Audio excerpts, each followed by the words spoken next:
This program airs statewide on California Public Television and is a California's Gold classic. Hi, I'm Huell, and right now, I must admit, I feel about as silly as I have ever felt in my entire life. But you see, what we're trying to do right here at the start is to kind of set a tone, kind of a mood for what this particular episode is all about.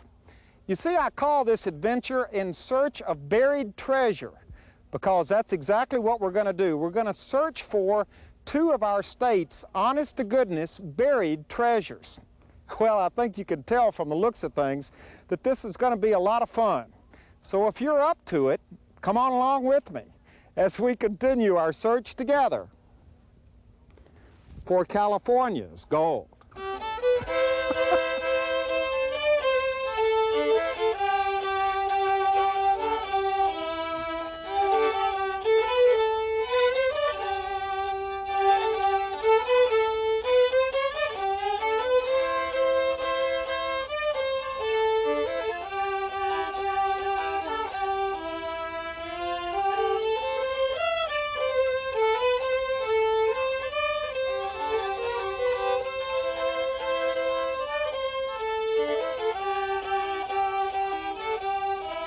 You know, not all of California's great sand dunes are in the desert.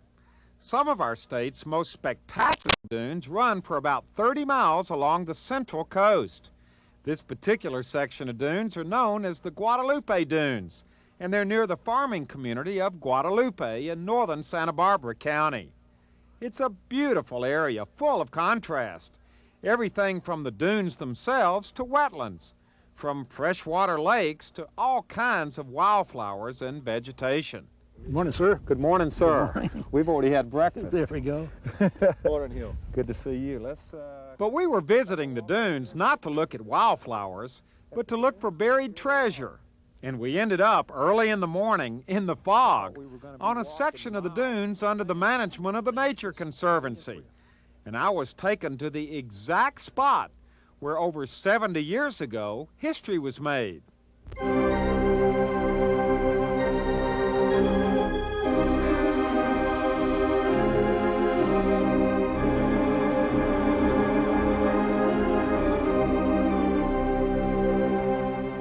It was colossal. It was stupendous. It was a movie extravaganza when it was made back in 1923. We're talking about Cecil B. DeMille's original silent version of the Ten Commandments. Now, in its day, it was something, complete with all kinds of neat effects, including a wall of fire and, of course, the famous parting of the Red Sea. It was a movie with a cast of thousands and one of the largest sets in feature film history, the City of the Pharaohs, which included a temple 10 stories high, 4 35-foot statues of Pharaoh Ramses II, and 21 huge concrete sphinxes lined up in front of the temple. All of it very impressive. And here's where the buried treasure comes into the picture, because if you'll notice, all of these sets were built and all of these scenes were shot in the sand, out in the sand dunes, out in the Guadalupe sand dunes to be exact. Wow, there's so much neat stuff to look for. And today, 70 years later, those huge sets are still there, covered by the blowing sand and forgotten by just about everybody. Everybody, that is, except John Parker, who's with the archaeology program at UCLA, and Peter Brosnan, a teacher and documentary filmmaker, whose decade-long passion has been to dig up these old sets. Now, what are some of the arguments that you've come up against in the past 10 years from people who are skeptical about this whole project? Oh, there are so many of them. I suppose the most common one was people who lived up here telling us we weren't going to find anything at all. They believed there wasn't anything buried here? They really did. Fortunately, the winter that we came out here, early in 1983, was right after that crazy winter when the whole state blew away in the rains. And apparently more of this had been uncovered that winter than at any time in the previous 60 years. So the first time we came here, we saw all sorts of stuff that really had been buried for 60 years, and we knew there was stuff here. So the locals at first didn't believe it was here. They didn't believe it was here, but they knew there was something funny about this sand dune. In local lore, it was called the dune that never moves. All these other sand dunes shift with the wind every year, but this one stays here. And we knew it was because there's probably 500 tons of statuary buried in it. What do the people in Guadalupe think about all of this commotion? Some of them think it's great, and some of them think it's a bunch of baloney, and that's the best I can say. What do you mean, a bunch of baloney? Well, they think it's just rumors, you know. They don't However, think it's here. there's none of those people hardly that worked on the deal. There are none of them around anymore. The last of them just passed away last year. So there's nobody around who really knows for sure. There's no one that I know of. There really isn't. So we're just going on a hunch here. There we go, yeah. Well, what do you think? I think it's here. I've seen some of this stuff uncovered. And right over there, there's the old horse's head is down there. It's pretty much intact, what I saw of it. So you got to believe it. Yeah. Now, John, where are we right now in relationship to the movie? Right at this moment, we're standing just behind the main entrance gate to the Pharaoh city. You know, so right out in front of us, this direction, This way. would have been the 10-story tall gate to the Pharaoh city, with the two statues of the Pharaoh Ramses on either side of that gate. Now, where are the sphinxes? The sphinxes, They were lined up, right? right. If you would have gone through that gate between those Pharaoh statues, you would have seen an avenue of sphinxes, 21 giant sphinxes lining an avenue that leads up to this gate. Let's walk around, because this is fascinating. I didn't have any idea that we were going to see this much stuff just out here on the top. Well, every year, you know, as the wind blows and the sands move, more and more gets exposed, which is good for us to be able to see what's here and how it was organized. It's also bad, though, because as soon as one of these pieces is exposed and starts to get sand blown by the sand, it loses its form, and you can't tell what it is. As long as it remains buried, then it stays fairly well preserved. So this is all just, here's a big old, oh look, it just came apart. Big piece of plaster of Paris. Right, yeah. Would this have been the wall? This was part of the reliefs, the plaster reliefs that were on the front wall. And there was about 250 tons of plaster used out here in sphinxes and wall reliefs and Well, now statues. this is all broken up. What makes you think that there's still stuff intact down there? Well, we were able to come out here with ground-penetrating radar, which is brand new technology being used in archaeology. And that radar showed us that we have stuff buried here at least 6 feet down. As long as it stays buried by the sand, it remains preserved and intact. Once it becomes exposed, you can see this piece here is falling apart because it's been sand blown for a year or 2 years. You know. Well, it's been there for 70 years. Right, yeah. As long as it remains buried, it'll stay here, you know, another 70 years. Wow. The gates to the Pharaoh city was 10 stories high over the sand dunes.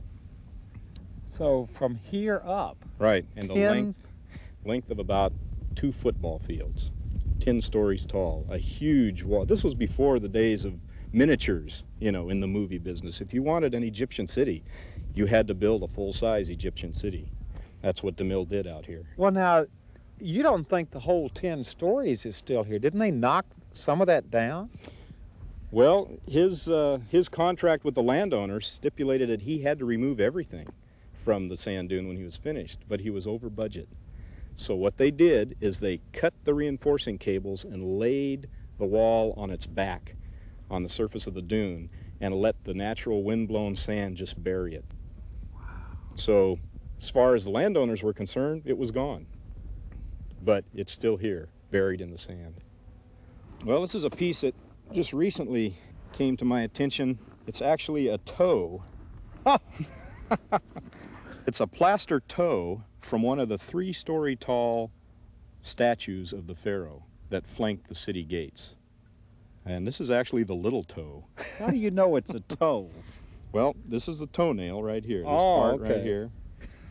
And I've seen enough photographs and pictures of the set, and I've watched the movie many, many times to be able to identify all of the pieces that are out here. So if this was the little toe... This is the little toe.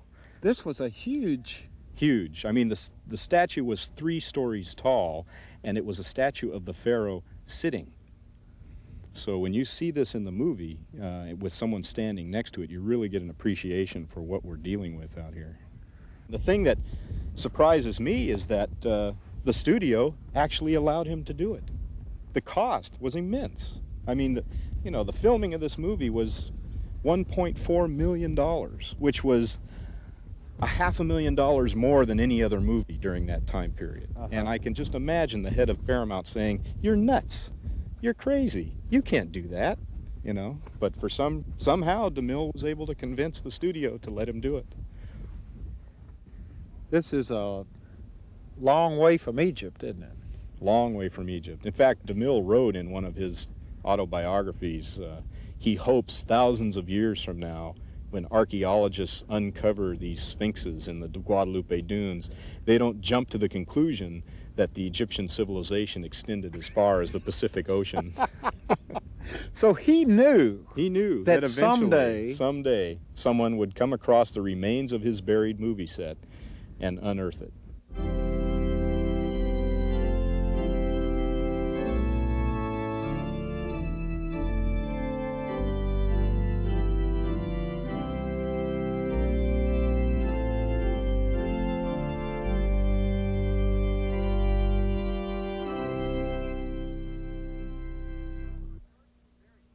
Well, our search for buried treasure takes us next to the tiny little town of Alleghany, located about 180 miles northeast of San Francisco in Sierra County. Now, this is beautiful country, and Alleghany is a tiny town. In fact, this is the main street running right through town, a town with a lot of history, because this area has been consistently producing gold since 1851. This is one of the most famous high-grade gold districts in the world. And Alleghany is also the location of one of California's most famous gold mines, the original 16-to-1 mine. Over 1 million ounces of gold have come out of this mine since the 1800s. And these days the mine is still operating, still producing some fine gold. This is like a cross-section through the mountain. This really represents about 100 years of mining up here in Alleghany, and it's about 25 miles of tunnels. So this is the 16-to-1 mine? This is the mine. It looks like an inverted saucer. We've got a 3,000-foot shaft that goes down to the bottom, and each one of these colored lines represents a level, either going north or south right on the vein. And the dots themselves represent high-grade gold that was found in that particular location. Wow. So this is what has been dug, all these tunnels, in the last 100 years. That's right.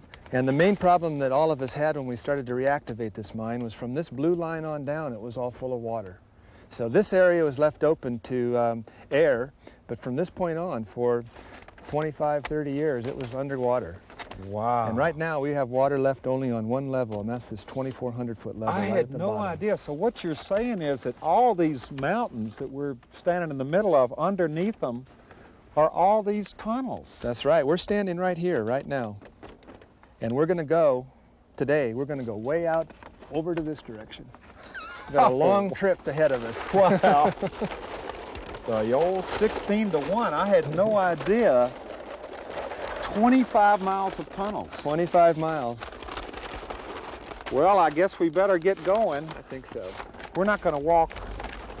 We're going to ride. We're going to ride at least the first half a mile.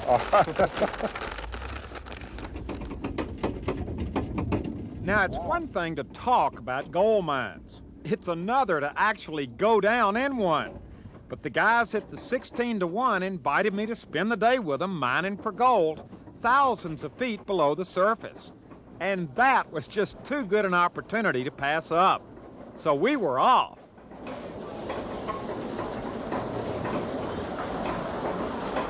This guy just asked me a question. I hope you're not claustrophobic. I'm not claustrophobic, but Did you have to learn not to be claustrophobic? Well, not really. I started off when I was really young. There's been a couple times when I've been underground that I got a little claustrophobic, but no, you get used to it. Well, this is like a lot more open than I thought it would be. Yeah, most people say that we bring underground. They go, it's nothing like I pictured. It's a lot different. People get a preconceived notion in their mind, and then they realize it's different underground. Do you have to prepare yourself to go underground every day mentally, in the sense of, do you get used to it, or is it something that you have to prepare for every day? You get used to it, but the most important thing is that you realize that because you are used to it, that you have to think about safety. Safety is real important, so you do prepare yourself for that. Now, how much further do we have to go on the train? The tunnel's about 1,800 feet long, and we're halfway in right now. Okay, so we still got a ride ahead of us. We got a ways to go, yeah. Wow, this is neat. Just in case I have a heart attack, I better tell you what to do so you guys don't ride this thing forever. So what you want to do is, first of all, there's an emergency cord that you can pull, and that'll stop the skip. But you need to tell the hoist operator where we want to go. So we're standing at this level. Our first stop is at the 1,500. So I'll be ringing 1 bell and 5 bells. That tells them where to go. And then we come up here and we say, what are we going to be doing? Well, we're going to have men on board. So we'll do 3 bells and 1. So that'll tell the man operating the skip that we're going to the 1,500 level, and ding, ding, ding, ding, ding, ding, there's men on board. So there's a whole system of bells just to get us up and down on this thing. That's right. This is more complicated than it appears, isn't it? It is, it is. It takes a little while to learn how to do some of these things. Yeah, okay, well, let's go. I'm not sure I know what to do. Well, you're just going to put your... All the way down? No, that's right there. Now just sit back. You're going to enjoy the view. We're going to kind of relax. All right, just lean back. Now we want to keep our hands in. All right. And we're going to have about a 3-minute ride. All right, give him the... Okay. Here we go. This is the funniest feeling.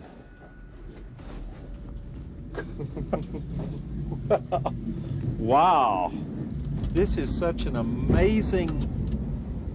Now, I got to tell you, I'm beginning to get a little bit claustrophobic. Well, I want to tell you, one time one of my friends from college days was a chopper pilot in Vietnam, and he came, I took him in the mine, and we were starting down like this, and he said, Mike, I got to tell you, I think I'm having an anxiety attack. Yeah, we're really tight in here. It is. That's part of it is, though, just the strange environment. There, look at that quartz. See how we're going right under the quartz vein right now. And as you look around, you can see some of the workings and the old timbers. And we've passed a couple of spots that maybe we'll see, then when we get to the 1,500 level, of some fungus growing. People always ask me, are there bats in the mine? I say, no, not down here. But every now and then you'll find an insect, a bee or spider or something. Whoa! Here's the hump.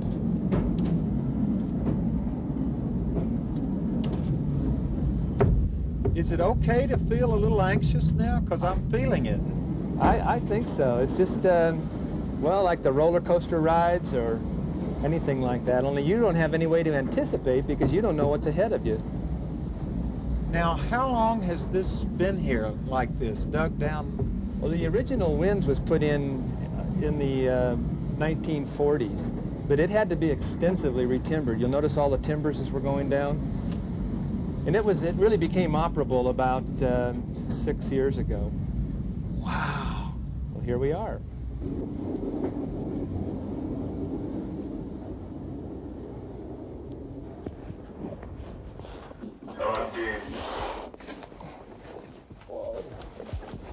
Now we made that trip.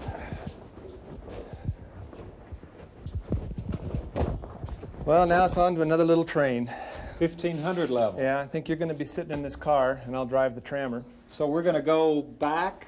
We're going to go about a couple of thousand feet now on this level. We could hoof it, but let's ride this When are little we car. going to see some other people? You're beginning to wonder if we're the only ones No, here. I mean, we all kind of came in together. Where is everybody? They're just scattered right now. But no, we'll see 2 guys as soon as we get back at the end of this little ride. This isn't operating mine. I want to see some mining. Now, this is the idea I had of what a mine would look like. We're getting closer and closer to what a mine looked like. I mean, this is Now you'll see two types of timbering in here too. You'll see the square timbering. There's an old pole. That's probably was put in 60, 70 years ago. And then you'll go through some of our newer timbering that's in here. Wow. And there'll be spots where you'll see the white quartz vein. And see, this tunnel is called a drift. This is what they call sometimes drift mine. And there's our first shot of the vein right there. Now it's coming into view. This is something. This is what we all like. What do you mean, this is what we all like? Well, I think the miners, even sometimes, I guess everybody takes their work for granted, but when you start coming into a place like this and seeing all the crystals and quartz veins and the whole matrix of the geology here, it's pretty humbling, I guess. Oh, look at this. Now we have white quartz on both sides of it. White quartz. Oh, man. And here's a little hole over on the right that's where they broke through and the rays coming up. We're going in the gut of the mine now. This is where gold was produced from areas all around us. Now this is getting a little steep around here. Yeah, this is our mill rock here. This is what we're slushing. And we've got a big pile of ore here, and we're sending this to the mill right now. Is this steep, or is this just me out of breath? Well, it's out of shape. It's steep. Big muck pile. Okay. And yes, you are out of shape. Thank you very much. I'm out of shape. What am I supposed to say? I'm not a miner. Now, is there gold all around here? Yeah, there is. This is ore. There's gold in it. But I don't see any gold. Well, a lot of it's inside the rock where you can't see it. If we took the metal detector and played around here, we'd pull gold out of the pile. Every day. It happens that way. Why did I have visions of walking down a shaft and looking up and seeing a big streak of gold running through the side of a rock? Well, the next time you come up here, we're going to have that. We have had that before, and when we're actually mining, breaking the rock, that's what we're looking for. We're breaking the white quartz, and yeah, well, that happens quite often. And what happens when you see a big streak of gold in a rock? Do you go crazy? Yeah, bonus dollars. Tells us right where it's at. Good little signal. There's gold right there. It's gold right there. Hear that? That's gold. I can probably pull that out. In fact, I can see it. There it is right there. Wow. And that small amount of gold can be picked up by that. Here, put it over there again. Let's. This is a real sensitive machine. Not all the machines Here, are grab this sensitive. Yeah. Yeah. Boy, it's just a teeny little piece. Yeah, that's not even a pennyweight there, but those But add up. your detector picked it up. Yeah, right there. Kind of takes some of the glamour out of it, though, doesn't it? No. This is exciting finding it. No matter how you find it, we're using tools of today. Yeah. Oh, you know? Okay. Makes sense. Yeah, we got to have some technological progress here.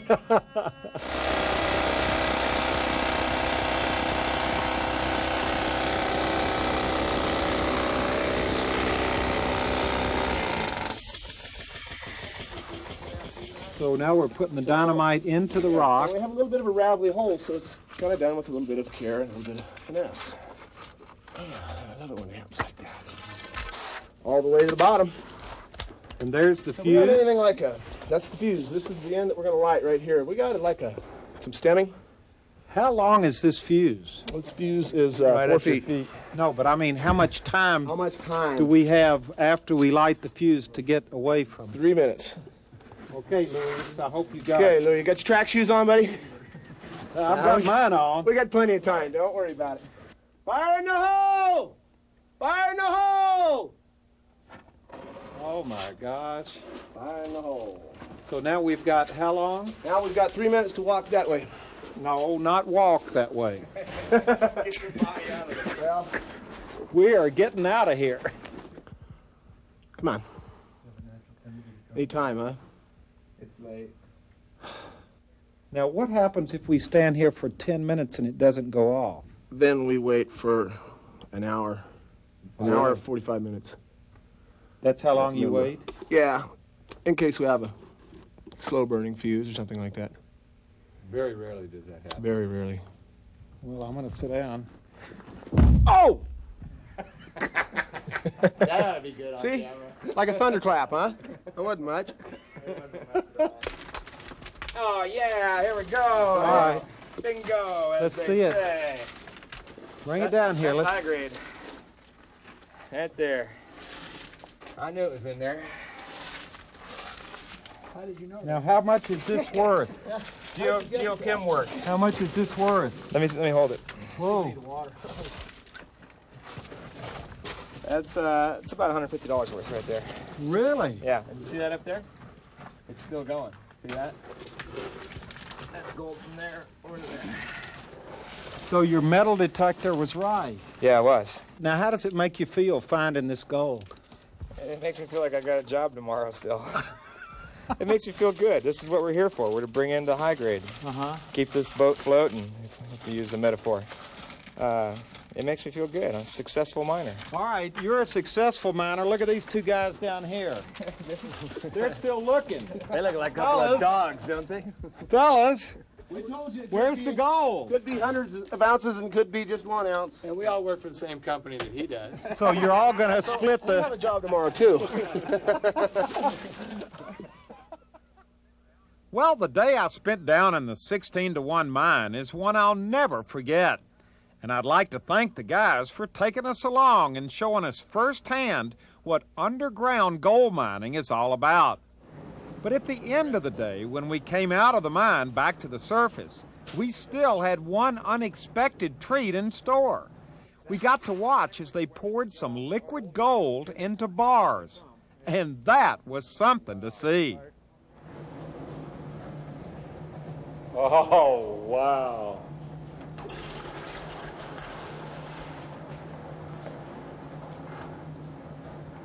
That's a big pour.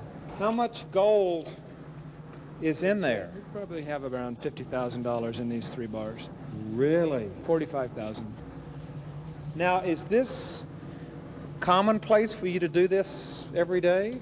Well, we don't do it as often as we would like to, but we do it about once a week. Not this much because this has a bunch of high grade in it, but we process the mill concentrates weekly. Well, let's see. I want to see what it looks like outside the... Don't drop it. It's durable.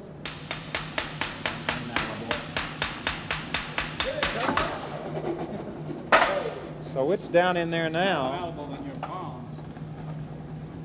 So you just knock it out of those little holes. Whew.